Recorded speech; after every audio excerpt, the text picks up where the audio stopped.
All these patients complaining they can't get their medicines. Insurers and PBMs are often owned by the same giant company, so middlemen, like me, decide what medicines you can get and how much you pay. But don't worry, if your prescription gets denied, we know another one that works for us. I mean, you. Washington should stop PBMs and insurers from driving up drug costs. Learn more at phrma.org/insurer costs. Paid for by pharma.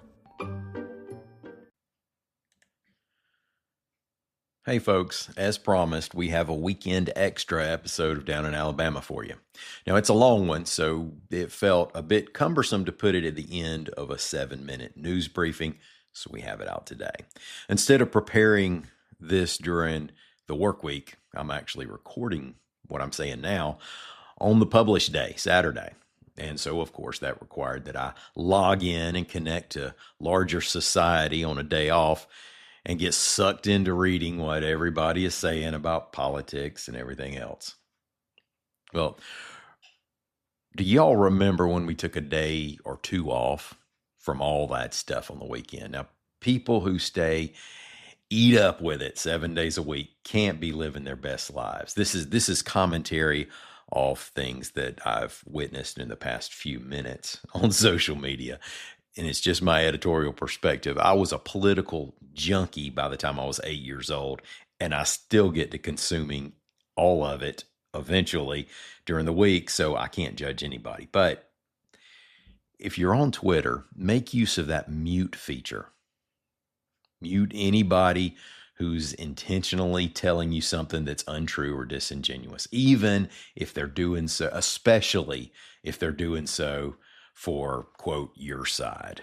Mute anybody who's saying stuff just to make you mad, no matter which side. And mute anyone who's talking about what should be a serious issue worthy of thought and healthy debate, but filling it with a profane stream of playground insults. Now, I used to say I can't fully close my mind on political issues because clearly there are people on both sides of everything who are way smarter than I am. Well, it turns out that there are people who are dumber than us on all sides too. So recognize that and be snooty enough to be above it. Let's bring snooty back. And don't call me a both-sider, which is an insult that's now used by people who want to tell you that the other side is so bad that their side shouldn't be criticized equally. Call me a neither-sider. This has been your weekend perspective with Ike Morgan, and it relates here a little bit. I do miss the days when my entire weekend political fix was a few minutes with Tim Russert. Today's episode is part of a topic that obviously has a monster current political backdrop, but it's not so much a directly political story as a human interest one. It's the story of an Alabama man who's been deported and left a fiance and a very young child here. His name is Fonzie Andrade. You'll hear him referred to by Fonzie, which is what his friends and neighbors in Blount County call him. Now, politically, you can choose to blame him for his predicament or his parents or the sweeping current policy or failures of decades of past policy. That's fine. But putting all that aside, AL.com's John Archibald put together a heck of a story by actually traveling to Mexico and spending time with this man and his family. The telling of the story is John's voice, and he and I will talk a little at the end about the story and his experience reporting it. León, Guanajuato, Mexico. Fonzie Andrade blends in well in Mexico with his new growth of dark curls, bootleg designer tees, and the easy smile he's used forever to survive hard times. He blends in, that is, until he opens his mouth and choppy Spanish tumbles out in an Alabama drawl. No eres de por aquí, he's told again and again, a statement more than a question. You are not from around here. Fonzie, who spent all the life he can recall in the hills of Blount County, Alabama, is not from around here. He is a man between countries, unsure if he belongs to any. He is reminded as he struggles to find work in a place he cannot read or write the language well enough to fill out a simple job application. He's reminded as he stands in line to get an ID in a Mexican state that the United States tells Americans to avoid for fear of terrorism, crime, and a risk of kidnapping. He is constantly reminded of what he knows better than anyone else. No eres de por aquí. Fonzie, at 26 years old, finds himself in León, a city ancient by U.S. standards, with a thriving leather trade and cathedrals built before the American Revolution. León is a festive community of 1.5 million people, 5 hours northwest of Mexico City, a place of stunning beauty, but of dark contrast. Fonzie is connected with disconnected family here, but it is not home. I love my Mexican culture, but at the end of the day, no disrespect to anybody. America, Alabama is where I grew up, he said. That's where all my memories are. That's what hurts me. Fonzie, his given name is Alfonso, but kids at Bluntsville Elementary called him Fonzie, and it stuck.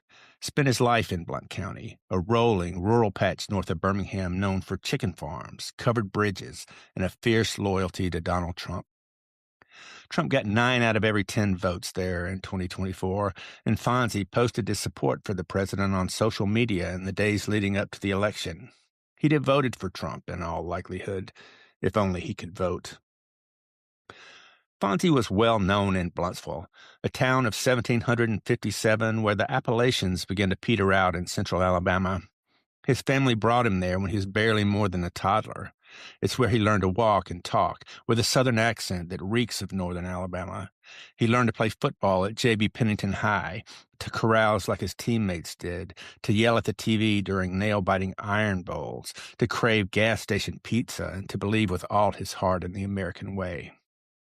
I pledged allegiance to the American flag for 13 years of my life every morning in school, he said, adding that he meant every word. He believed in America and his place in it his whole life. Even in July, when he went to see his probation officer for trouble he got into in 2021 and 22, an immigration and customs enforcement agent showed up to meet him. Even as he was cuffed and held among high-security inmates for 3 months of ICE detention in Jena, Louisiana, even when he was flown in shackles to Texas and forced to walk across a bridge to Matamoros, Mexico, warned to be vigilant of cartels and kidnappers, even as he feared he might never again see his fiancée, Braylee Chandler, or their 18-month-old son, Glenn.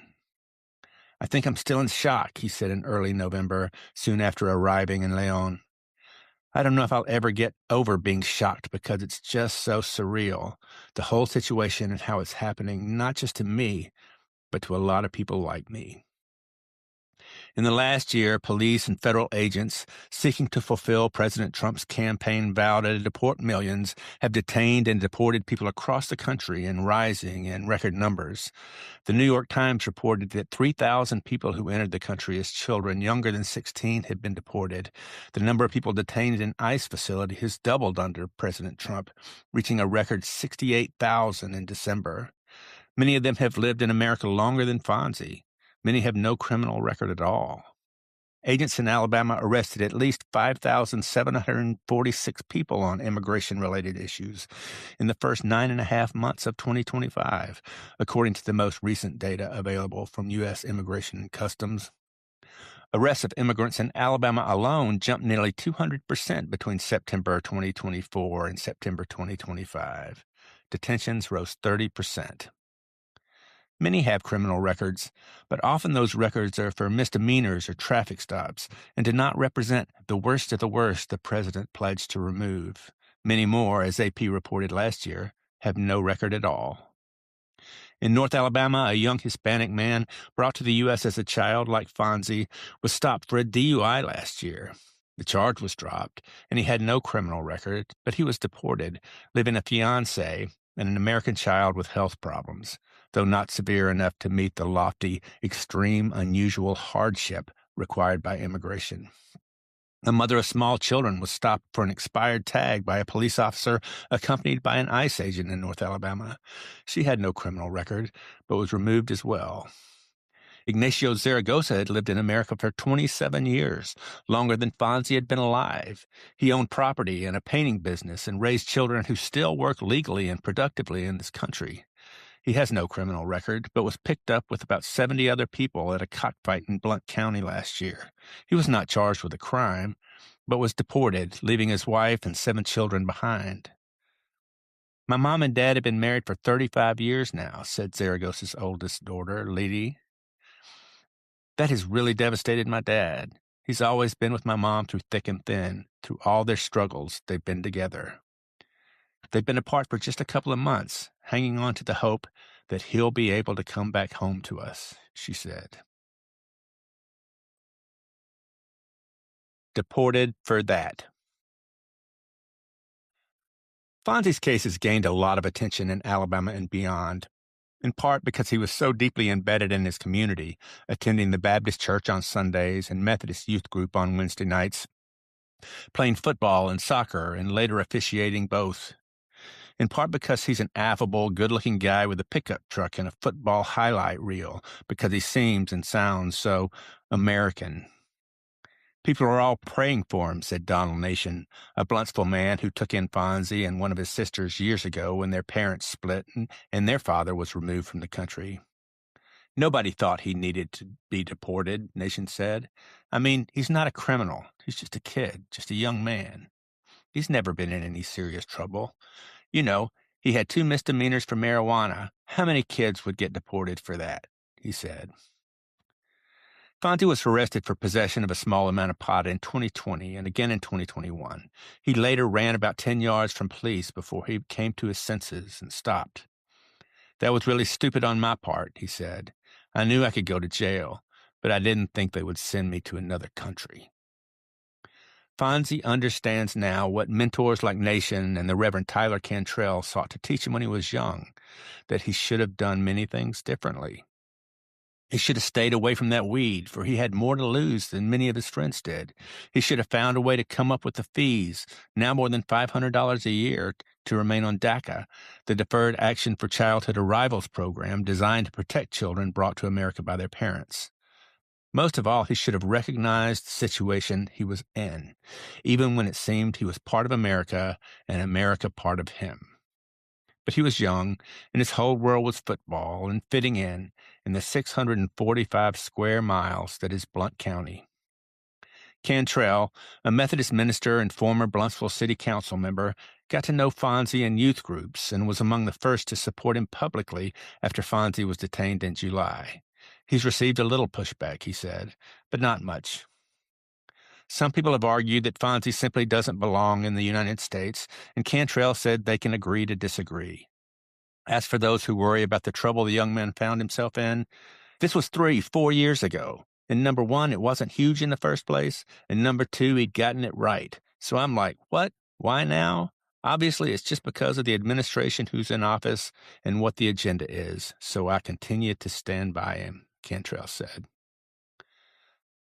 Fonzie's situation is a crazy story when you unravel it all, Reverend Cantrell said. But the main thing is there's a family hurting, and they represent a lot of other families. Jennifer Ibanez Whitlock, a lawyer at the National Immigration Law Center, says every deportation is like a bomb exploding in a community, in a family. It never affects just the person that was sent, she said. There's always ripple effects. I mean, I take the point that you shouldn't have smoked marijuana, but the idea that it is in any way just to punish someone and then their extended family so harshly, that's what we really reject. When people think of deportations, they tend to look only at those who are forced to leave, not those left behind, like Braley, who fought hard for her fiancé when he was detained, and Glenn, who was not able to hug his father since the day in July when ICE picked him up, like Fonzie's sisters who legally live in the United States and fear for their brother's life. They took him away. Braley Chandler is Blount County through and through. Blonde hair, blue eyes, homeschooled with a southern accent that rivals Fonzie's. She knew the moment a mutual friend introduced the two, that they would spend their lives together. She stares, as if far away, as she describes the man who drove up in his little red truck, those dark curls spilling from a striped Hollister hoodie. It was love at first sight. When I saw him, I'm like, "We're definitely going to be together," she said, and sure enough, we talked for like 6 or 7 months before we actually made it official. Braley and Glenn live alone now, in a double wide on the backside of her father's undulating property in what some facetiously call the suburbs of Bluntsville. Fonzie's pickup sits outside, a front tire flattening into the grass. Braley has not wanted to drive since 2023, when a wrecker careened into a car she was driving with Fonzie in the passenger seat. The car was totaled. Both were seriously injured. She relied on Fonzie to work, taking construction jobs and repairing appliances. He provided for us, she said. They took him away. Fonzie grew up so enmeshed in Alabama life that he didn't realize he was not a citizen until he was old enough to drive. He was told he could not get a driver's license because he didn't have a Social Security number, he said. He didn't enroll in DACA until he had graduated high school. So much has come at them in recent years, the wreck, the court fines, the baby, that Braley has spent their savings trying to keep everyone together. I just feel really guilty because I feel like obviously, all of this could have been prevented if we were not smoking marijuana, she said, insisting that one of the charges against Fonzie was because of marijuana that belonged to her. Things careened out of control. They paid court costs and lawyers instead of DACA, and when Fonzie saved enough to re-enroll, he was denied. It just makes me feel really bad, Braley said, especially knowing that the 2 possession of marijuana charges could stop him from being able to get citizenship. Both said they stopped smoking pot when they started a family. By the time Glenn was born, long before ICE showed up, Fonzie had begun to put his life together. He doted on Glenn, worked to support them, and began officiating football games for the Alabama High School Athletic Association. It was and is his passion. He studied rules and game film and set a goal to one day become the youngest NFL official.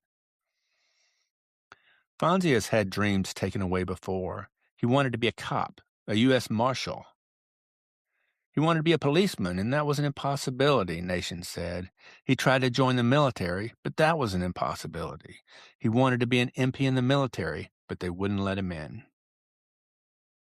He wanted to be an American. In his mind, it was all he had ever been. But as he would find out last year, that too was an impossibility, because he was not what he thought he was. No kiss goodbye. Braley and Glenn waited outside the courtroom where immigration judge Maith Gonzalez was to decide Fonzie's fate last year. It was the day before Halloween, and they were surrounded by friends and supporters from Blount County, most of whom had written letters to the judge vouching for his character. Braley was optimistic. She was so hopeful that she taught Glenn to clap for the moment Fonzie was set free, to yell yay to celebrate his homecoming. But when the judge summoned them into the courtroom, Braley could see something was wrong. Judge Gonzalez had just told Fonzie there was nothing she could do for him. He could not stay in the United States and must accept voluntary departure if he ever hoped to return. The judge asked him to waive his rights to appeal, and at that moment, Glenn saw his father and shouted, "Dada." He began to clap as he had been taught. "Yay," Glenn yelled, and Fonzie's world seemed to slip away. "I couldn't speak," Fonzie said. "Everything seemed far away. I was like hyperventilating." He began to cry for the first time in his months-long ordeal, he said. "Then I see Fonzie crying, and all this stuff starts rushing through my head, and I start bawling," Braley said. "Then Glenn sees Fonzie and me crying, so he starts bawling his eyes out, screaming, 'Dada, Dada,' and trying to run up there to him.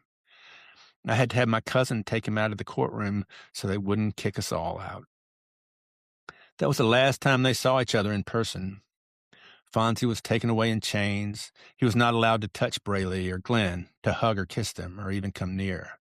Fonzie looked back at them, and at Nation, the longtime Baptist deacon who had all but adopted him years ago. They had leaned on each other when Nation's first wife became ill and died. They said their tearful goodbyes from a distance. We could see them down the hallway, and he was looking back at us, and we hollered back and forth at each other, Nation recalled. "I love you. I'm praying for you." That's about what we said to each other. Less than 2 weeks later, Fonzie was put on a plane for the first time in his life, flown to Dallas, and driven to Brownsville. He was, as he had feared, forced to walk across that bridge into Mexico. He thought about his son. He wondered if Glenn would remember him. He hoped Glenn would not remember him in shackles and a yellow jumpsuit, but he had to keep walking. Once I crossed into Mexico, I was like, "That's it," he said.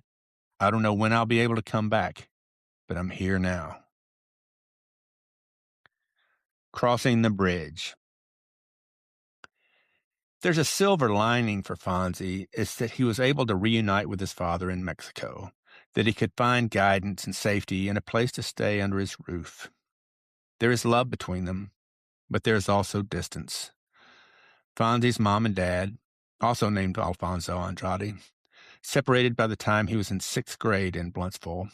Fonzie remembers coming home from school and his mother calling. She was at work, and she was crying. She said, "Immigration got your dad," or "ICE got your dad," Fonzie said. I was like, "Who's ICE? What's immigration?" She told him he would likely never see his father again, and he didn't understand. "I think she had called me on the house phone, and I slammed it down and broke it," he said. He never got to say goodbye to his father. They came to talk and video chat later, but the departure hung like a curtain between them. Fonzie senses that his dad was able to move on after his own removal. He understands it, but he resents it too. He fears it, lest he repeat the cycle. And though he is reluctant to describe the feelings he has for his parents as anger or blame, he wants to know why they didn't tell him he wasn't a citizen until he tried to get a driver's license, why he didn't get DACA until he was 18. Why didn't they tell him, he asks?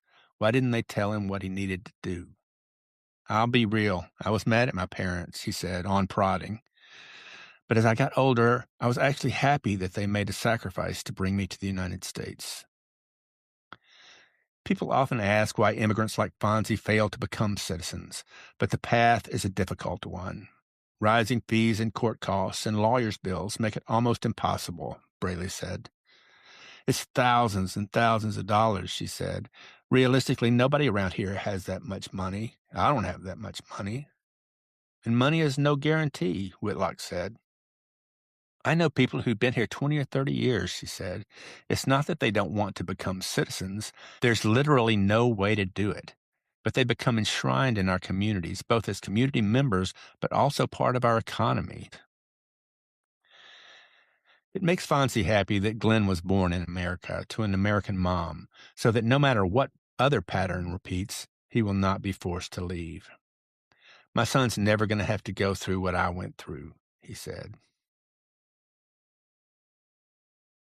What do I do? I talked to Fonzie many times by phone or video chat or text as he maneuvered the detention system, but I met him in person for the first time in November, a week after he arrived in Leon. We met at an optical shop in the city just around the corner from the historic Leon Cathedral, begun by the Spanish in 1764 and finished a century later. Fonzie had come here to begin rebuilding his life, to replace the misprescribed glasses he'd been issued in detention with contact lenses from a proper prescription. His dad and stepmom Claudia showed him the way. The elder Andrade had picked up his son a week before. He is a taciturn man, but I asked him to describe the reunion. "For me, there was no way to explain it," the 50-year-old said through an interpreter. "From the moment I saw him coming down from the bus, I wanted to go and hug him. Yes, we cried." Alfonso knows what his son is going through, because he went through it. He never stopped paying attention to Fonzie's interests and activities, he said, but he knows his absence made his son's life harder and understands why he felt abandoned. He remembers the day in Alabama during the Obama administration when ICE agents came to his house and knocked. He saw them through the peephole. They held up a picture of a man he didn't know, so he opened the door thinking he had nothing to fear. That's when they asked him for his papers. He realized, this is it. Handcuffs snapped around his wrist, and he knew he would be separated from his family. He kept thinking of his children. Now he's seeing his son go through the same thing, interpreter Alejandra Real relayed. The elder Andrade is determined to show Fonzie the love he missed, even if he has a hard time finding the words in Spanish or English. It was 13 years ago when they last saw each other in person. Fonzie has since grown into a man. His dad is aged and remarried. Fonzie has a stepmother he had never met and a 12-year-old brother, Ronaldo, who was thrilled to meet his big brother, even if, as an only child, it took some getting used to. Loved ones back in America are not the only ones affected by the ripples of deportation. Families in Mexico and other countries are affected too. Fonzie's dad and stepmom have taken him into their tiny 2-room home. They sleep on the floor so Fonzie can have a bed. It's a beautiful kindness and a heavy weight for all involved. Fonzie can't help worrying that he is a burden, though his dad and stepmom wave it off. It is hard to bring a new person into the small home, Claudia admits, also through an interpreter. Theirs is a simple life, and they worried it would not be enough for Fonzie. "We open our doors for you with humility," she told him when he arrived. "What we have is yours. It's not much, but we have something to offer you." Fonzie appreciates the kindness, but is desperate to find a job, to contribute to the family, and to support himself. But he is warned by family to be vigilant as he searches for jobs in Leon, to be wary of those who seem too interested in his accent or too ready to offer him work. "They're liable to try to get you to do other little odd jobs, if you know what I mean," he said. "They want to protect him, and that's hard too." "What do I do? What kind of jobs is there for me?" he said. "I'm not doing nothing for any kind of financial support, and I struggle with that. It's like I told my dad, if I can't go fill out an application in Spanish, I have no business working for that company. That's just the way I see it. It's hard for me to accept." Saturday's way down south. There are many things Fonzie misses about Alabama. His family, of course, Hunt Brothers Pizza, American fast food, football. Back in early November, a week after Fonzie arrived in Leon, on the day known in SEC country as Cupcake Saturday, we sat in an Airbnb in the city's historic district to stream a bootleg YouTube broadcast of an Alabama game. It didn't matter that the game was against Eastern Illinois, a team that lost by 30 to upstart Lindenwood the week before, or that Alabama would score 56 points and mercifully play 5 different quarterbacks. It was a little piece of home. Football did what football does. It gave him a couple of hours to burn anxiety over something that means nothing, to escape problems so big and real they seem insurmountable. But watching a football game with Fonzie was different. He doesn't scream, "Run the damn ball," like so many Alabama fans, or rail about play calling or the way things were in the glory days. From the first play, he watches the men in striped shirts, pointing out missed calls on both sides, checking their positions on the field. He misses officiating like he misses home. "When I'm out on the field, for those 8 or 10 seconds, whatever time the play lasts, it's literally the only time I don't think about nothing else," he said. He talks without irony of fairness and the proper enforcement of rules on a field where the difference between right and wrong is black and white.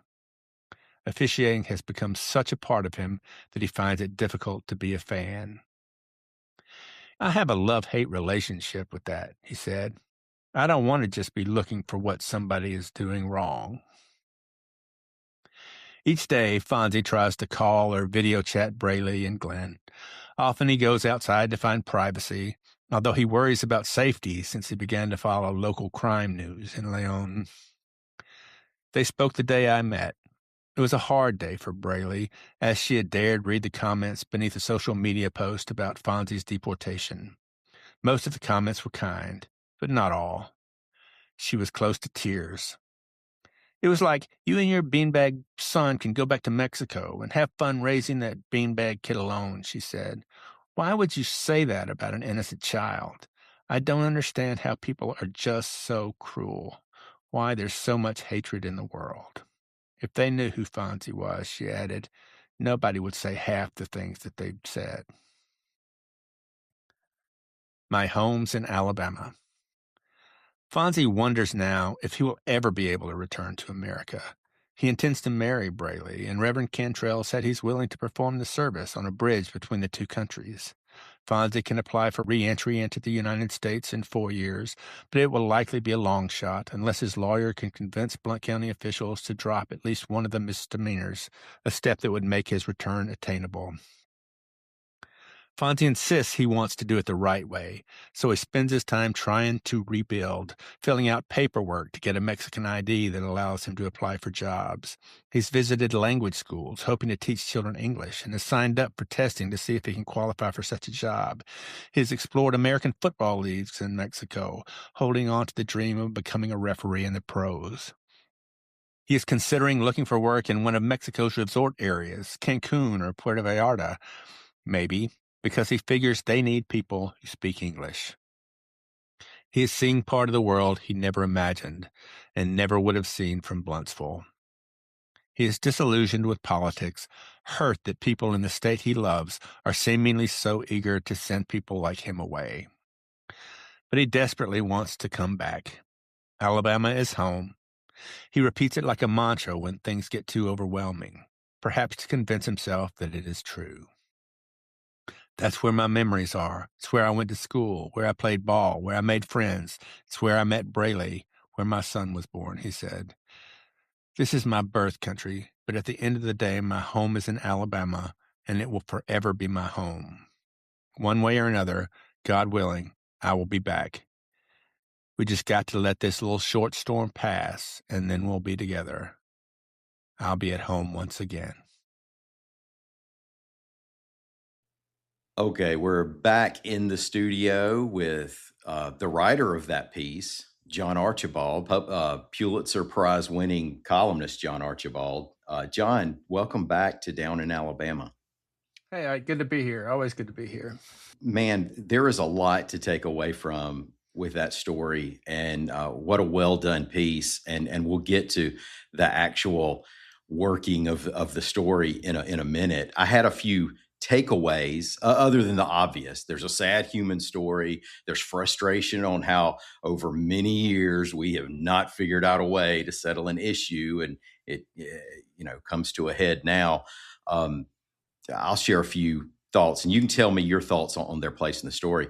First, one really kind of a small thing, his frustration with his parents over not somehow getting things straightened out, or at least warning him along the way a little bit.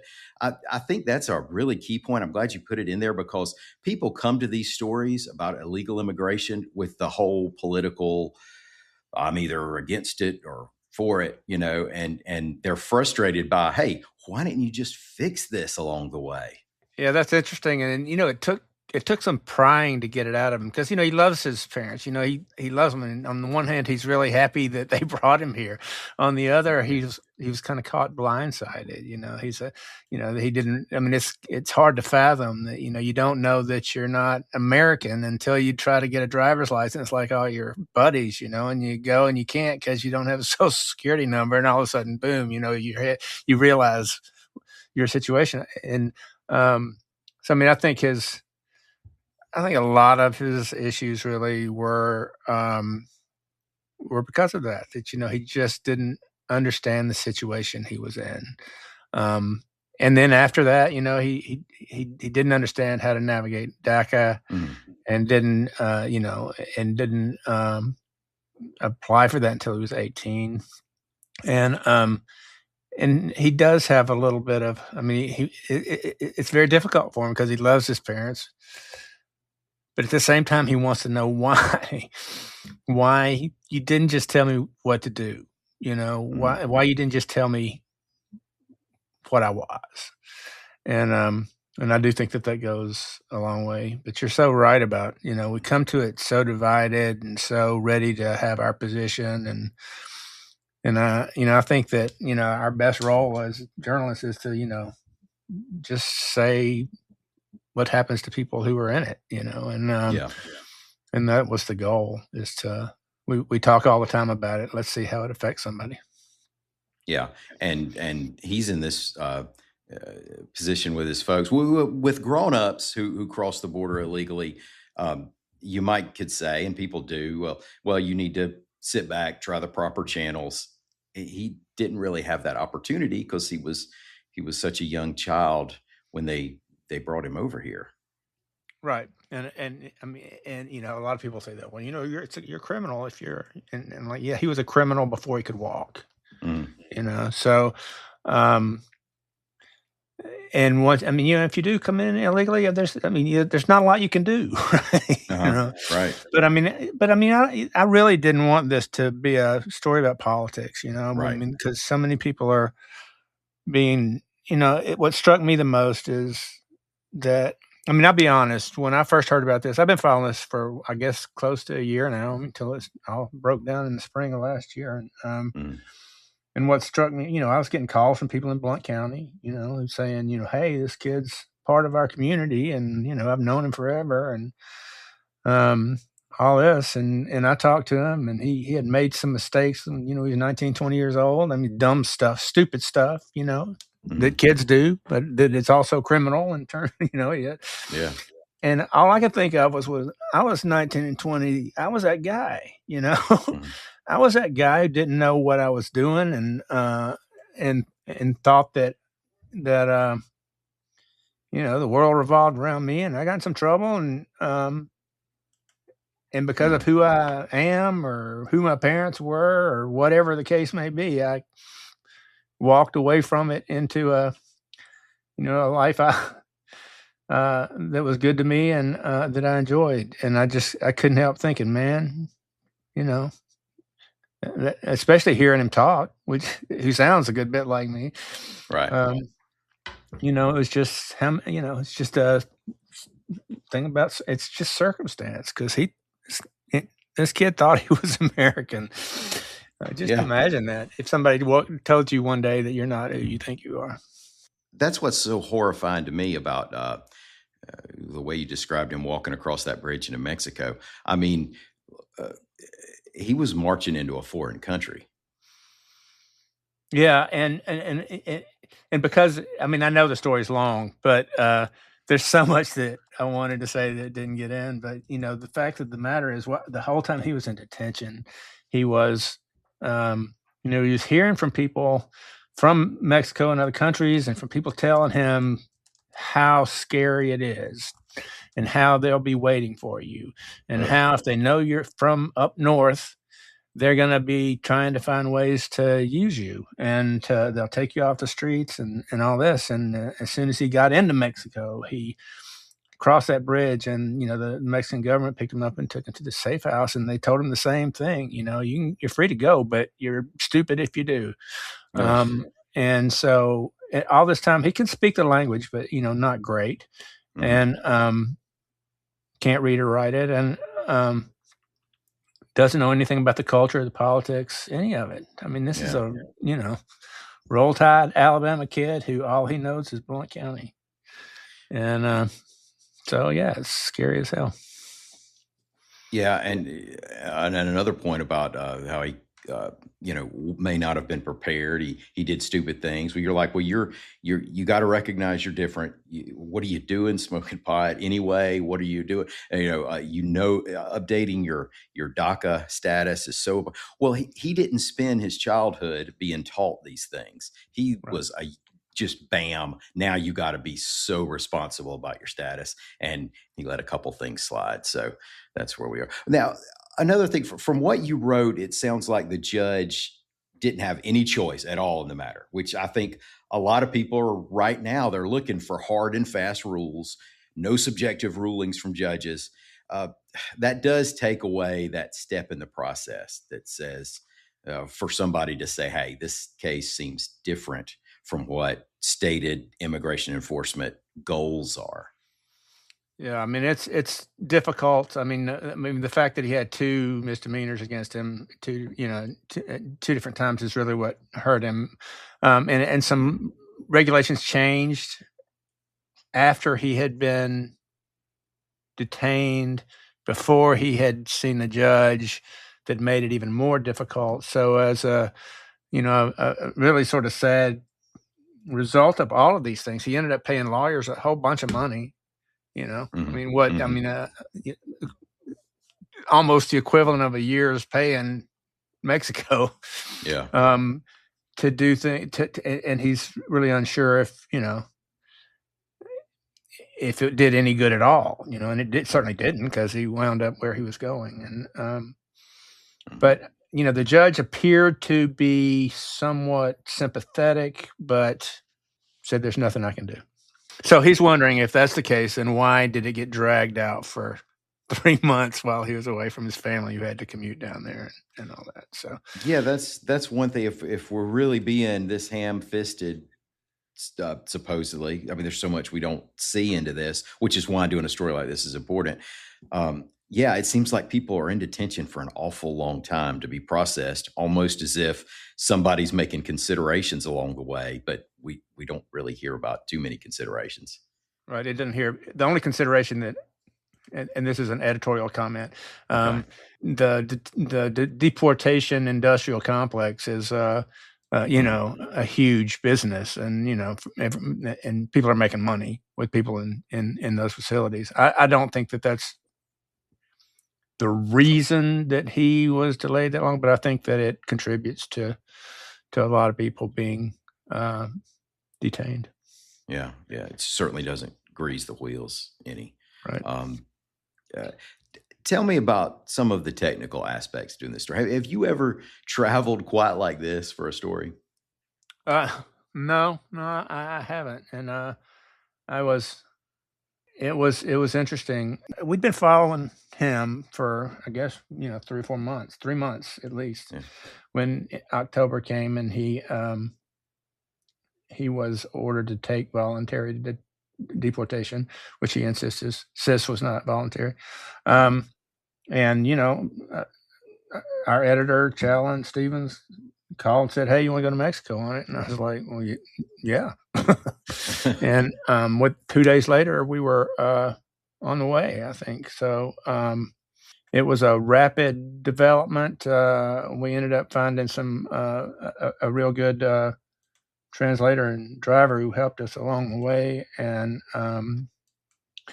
it was a fantastic experience. I mean, really just sitting down and meeting his family, and being able to talk to them, and see what it was like. I mean,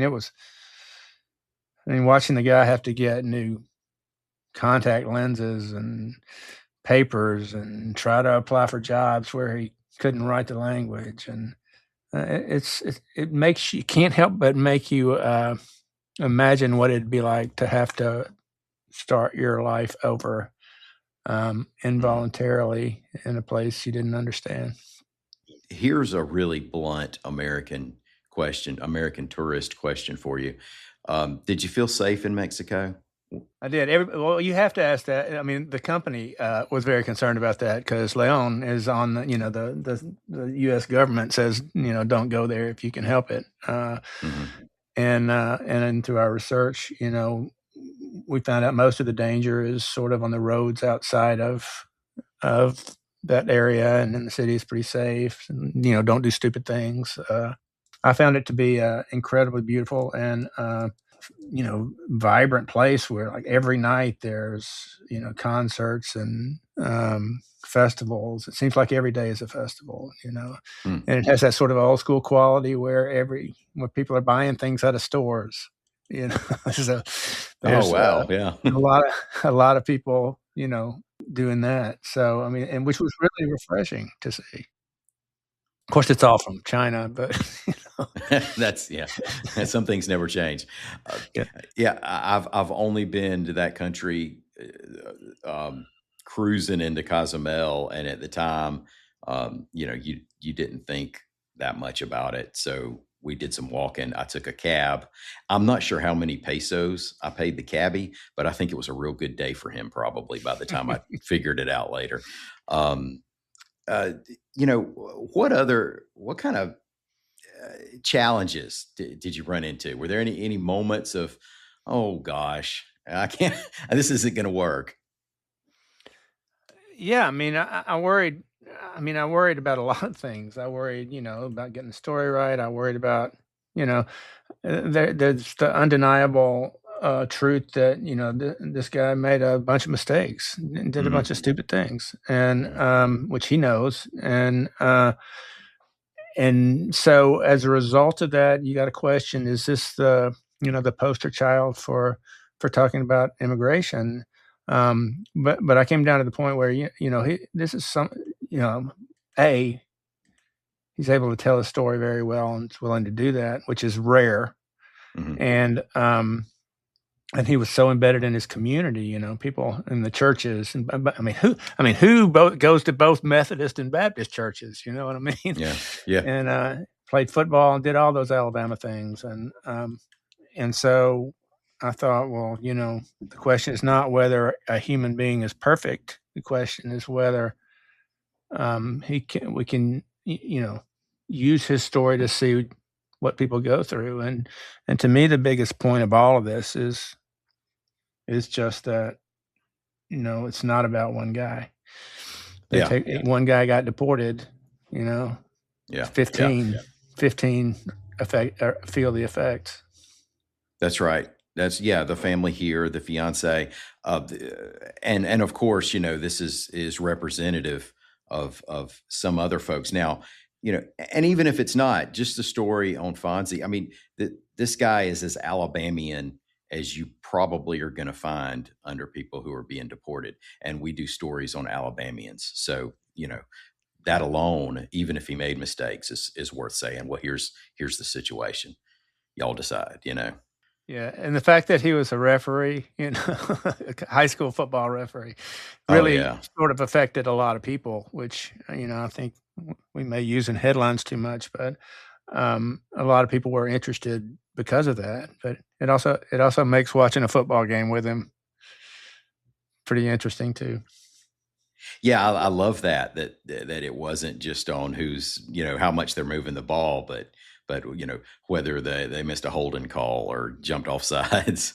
That's what it's all about. It's like, do you watch the ball or do you watch the, position you play? No, this guy watches the referees, and he's down there scouting out the semi-pro leagues in Mexico, hoping to be an official down there. So, I mean, I hope wherever he is, he, learns from it and pursues his dreams and sees his opportunities.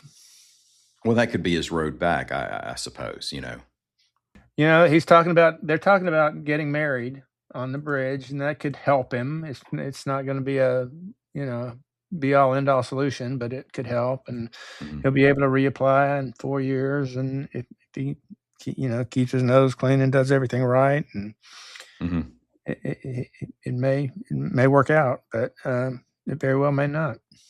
Is there anything else not in the story that you wanted to say, or just what you want people to take away from it in general?